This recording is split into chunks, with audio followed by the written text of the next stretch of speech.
அண்மை செய்தி.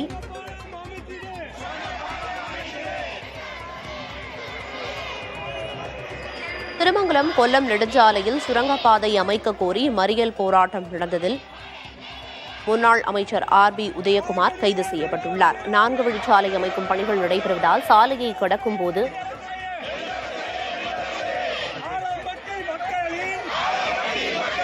பள்ளி மாணவர்களோடு மக்கள் சாலை மறியலில் ஈடுபட்டனர். மக்களுக்கு ஆதரவாக அதிமுகவின் முன்னாள் அமைச்சர் RB உதயகுமாரும் அந்த ஆர்ப்பாட்டத்தில் ஈடுபட்டார். இந்நிலையில் அவர் தற்போது கைது செய்யப்பட்டுள்ளார்.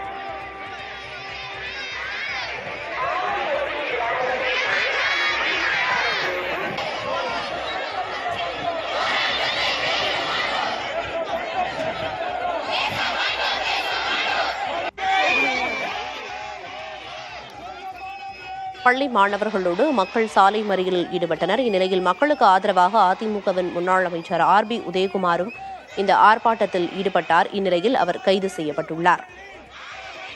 பேச்சுவார்த்தைக்கு உடன்பாடு எட்டப்படாத நிலையில் அவர் கைது செய்யப்பட்டிருக்கிறார் காவல்துறையினரால்.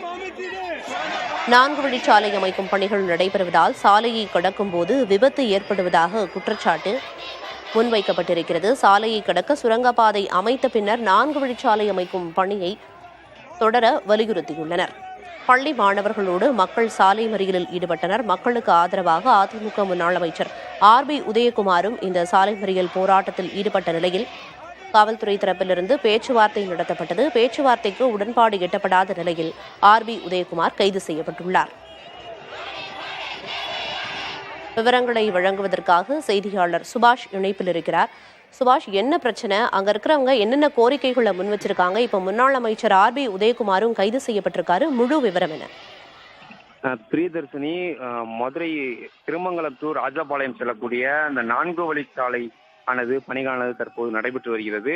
இந்த பணிகளின் போது அந்த ஆலம்பட்டி பகுதியிலிருந்து, இந்த திருமங்கலம் ஆலம்பட்டி பகுதி கிராமத்திலிருந்து ஒருபுறம் அரசு பள்ளிக்கூடம், ரேஷன் கடை, கூட்டுறவு வங்கி உள்ளிட்ட பல்வேறு பகுதிகள் இருப்பதாகவும், மற்றொரு பக்கம் பொதுமக்கள் அதிகமாக வசித்து வருவதாகவும், இந்த நிலையில் அந்த பகுதியில் சாலையை கடந்து செல்வதில் பல்வேறு சிக்கல்கள் இருப்பதாகவும், அந்த பகுதியில் சுரங்கப்பாதைகள் அமைத்து தர வேண்டும் என பல ஆண்டுகளாக கோரிக்கையானது வைக்கப்பட்டு வருகிறது. இந்த நிலையில் இந்த 4 வழி சாலைய விரிவாக்கமானது தற்போது விரிவாக்கப்பட்டுள்ள நிலையில் அந்த பகுதிகளில் அடிக்கடி தற்போது வரைக்கும் 20க்கும் மேற்பட்டோர் அந்த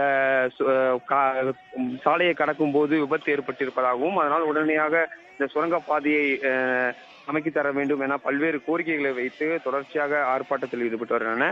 இந்த நிலையில் இன்று காலை 300க்கும் மேற்பட்டோர் இந்த திருமங்கலம் ராஜபாளையம் தேசிய நெடுஞ்சாலையில் அந்த சுரங்கப்பாதை அமைத்து தர வேண்டும் என பள்ளி குழந்தைகள், பொதுமக்கள் மற்றும் முன்னாள் அமைச்சர் RB உதயகுமார் தலைமையிலான அதிமுகவினர் உள்ள 300க்கும் மேற்பட்டோர் அந்த போராட்டத்தில் இந்த காலை முதலே ஈடுபட்டு வருகின்றனர். இதனால் பல்வேறு போக்குவரத்து பாதிப்பு ஏற்படுவதோடு பள்ளிக்கு வேலைக்கு செல்பவர்கள் பல நெடுந்தூரத்திற்கு இந்த வாகனமானது பேருந்து அணிவகுப்பு நிகழ்ச்சி காணப்பட்டது. அந்த நிலையில் தற்போது இந்த சுரங்கப்பாதை வசதியை ஏற்படுத்தி தர வேண்டும், அதுவரைக்கும் இந்த உரிய நடவடிக்கை எடுக்கும் வரைக்கும் போராட்டத்தை தொடருவோம் என போராட்டக்காரர்கள் ஈடுபட்டு வருகின்றனர். இந்த நிலையில் அந்த பேச்சுவார்த்தைக்காக வருவாய்த்துறையினர் மற்றும் காவல்துறையினர் ஈடுபட்டு வரும் நிலையில் இந்த பேச்சுவார்த்தைக்கு உடன்படாத நிலையில் தற்போது முன்னாள் அமைச்சர் RB உதயகுமார் மற்றும் பொதுமக்களை காவல்துறையினர் கைது செய்து இந்த அருகில் உள்ள தனியார் மண்டபத்தில் அடைக்கப்பட்டிருக்கின்றன.